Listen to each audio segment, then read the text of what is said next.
राधे राधे दोस्तों, जय श्री कृष्ण। तो आइए श्रावण मास में सुनते हैं सोमवार व्रत कथा।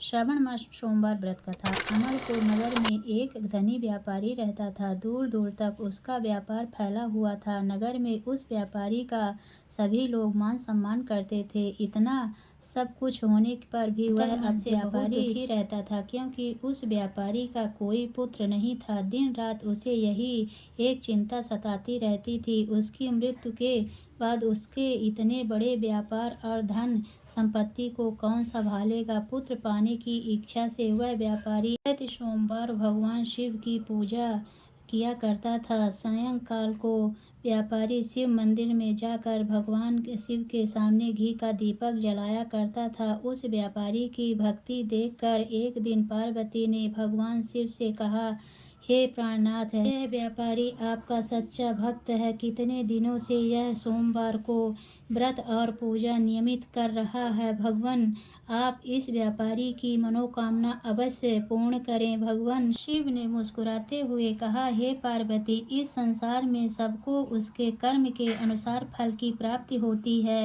इसके बावजूद पार्वती जी नहीं मानी। उन्होंने आग्रह करते हुए कहा, नहीं प्राणनाथ, है आपको इस व्यापारी की इच्छा पूरी करनी होगी।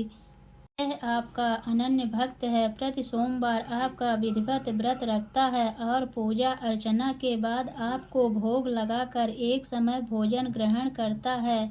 आपको इसे पुत्र प्राप्ति का वरदान देना ही होगा। पार्वती का इतना आग्रह देखकर भगवान शिव ने कहा, तुम्हारे आग्रह पर मैं इस व्यापारी को पुत्र प्राप्ति का वरदान देता हूँ, लेकिन इसका पुत्र 16 वर्ष से अधिक जीवित नहीं रहेगा। उसी रात भगवान शिव ने स्वप्न में उस व्यापारी को दर्शन देकर उसे पुत्र प्राप्ति का वरदान दिया और उसके पुत्र के 16 वर्ष तक जीवित रहने की बात भी बताई। भगवान के वरदान से व्यापारी को खुशी तो हुई, लेकिन पुत्र की अल्पायु की चिंता ने उस खुशी को नष्ट कर दिया।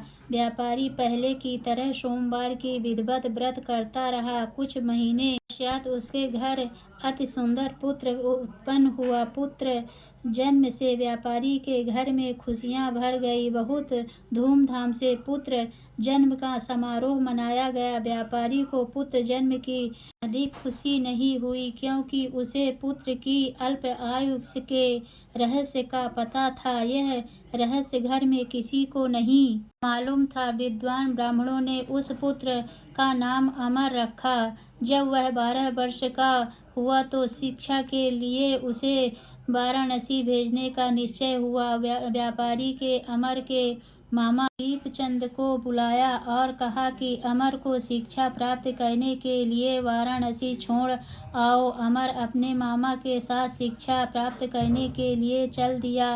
रास्ते में जहाँ भी अमर और दीपचंद रात्रि विश्राम के लिए ठहरते, वहीं यज्ञ करते और ब्राह्मणों को भोजन कराते थे। लंबी यात्रा के बाद अमर और दीपचंद एक नगर में पहुंच उस नगर के राजा की कन्या के विवाह की खुशी से पूरे नगर को सजाया गया था। निश्चय समय पर बारात आ गई, लेकिन वह वर का पिता अपने बेटे के एक आंख से काने होने के कारण बहुत चिंतित था। उसे इस बात का भय था कि कहीं राजा को इस बात का पता चल गया, वह विवाह से इनकार कर देंगे, इससे उसकी बदनामी होगी। वर के पिता ने अमर को देखा तो उसके मस्तिष्क में एक विचार आया। उसने सोचा, क्यों न इस लड़के को दूल्हा बनाकर राजकुमारी से विवाह कर दूं। विवाह के बाद उसको धन देकर विदा कर दूंगा और राजकुमारी को अपने नगर में ले जाऊंगा। वर के पिता ने इसी संबंध में अमर और दीपचंद से बात की। दीपचंद ने धन मिलने के लालच में वर के पिता की बात स्वीकार कर ली। अमर को दूल्हे के वस्त्र पहनाकर राजकुमारी चंद्रिका से विवाह कर दिया गया। राजा ने बहुत सा धन देकर राजकुमारी को विदा किया। अमर जब लौट रहा था तो सच नहीं छिपा पा सका और उसने राजकुमारी को ओढ़नी पर लिख दिया, राजकुमारी चंद्रिका, तुम्हारा विवाह तो मेरे साथ हुआ था। मैं तो वाराणसी में शिक्षा प्राप्त करने जा रहा हूँ। अब तुम्हारे जिस नवयुवती पत्नी बनना पड़ेगा वह काना है। जब राजकुमारी ने अपनी ओढ़नी पर लिखा हुआ पढ़ा तो उसने काने लड़के के साथ जाने से इनकार कर दिया। राजा ने सब बातें जाकर राजकुमारी को महल में रख लिया। इधर अमर अपने मामा दीपचंद के साथ वाराणसी पहुंच गया। अमर ने गुरुकुल में जाकर पढ़ाई शुरू कर दी। जब अमर की आयु 16 वर्ष पूरी हुई तो उसने एक यज्ञ किया। यज्ञ की समाप्ति पर ब्राह्मणों को भोजन कराया और खूब अन्न वस्त्र दान कर रात को अमर अपने शयन कक्ष में सो गया। शिव के वरदान के अनुसार अवस्था में ही अमर के प्राण पखेरु उड़ गए। सूर्योदय पर मामा अमर को मृत देखकर रोने पीटने लगा। आसपास के लोग भी एकत्रित होकर दुख प्रकट करने लगे। मामा के रोने विलाप करने के ईश्वर समीप गुजरते हुए भगवान शिव और माता पार्वती ने भी सुने। पार्वती जी ने भगवान से कहा, प्राणनाथ, मुझसे इसके रोने की स्वर सहन नहीं हो रही, आप इस व्यक्ति के कष्ट अवश्य दूर करें। भगवान शिव ने पार्वती जी के साथ अदृश्य रूप से समीप जाकर अमर को देखा तो पार्वती जी से बोले, पार्वती जी, यह तो उसी व्यापारी का पुत्र है। मैंने उसे 16 वर्ष की आयु का वरदान दिया था, इसका आयु तो पूरी हो गई। पार्वती जी ने फिर भगवान शिव से निवेदन किया, हे प्राणनाथ, आप इस लड़के को जीवित कर, नहीं तो इसके माता पिता पुत्र वियोग में प्राण दे देंगे।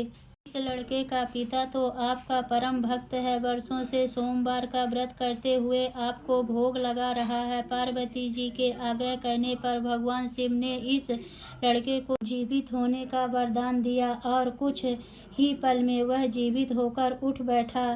शिक्षा समाप्त करके अमर मामा के साथ अपने नगर की ओर चल दिया। दोनों चलते हुए उसी नगर में पहुँचे जहाँ अमर का विवाह हुआ था। उस नगर में भी अमर ने यज्ञ का आयोजन किया। समीप से गुजरते हुए नगर के राजा ने यज्ञ का आयोजन देखा।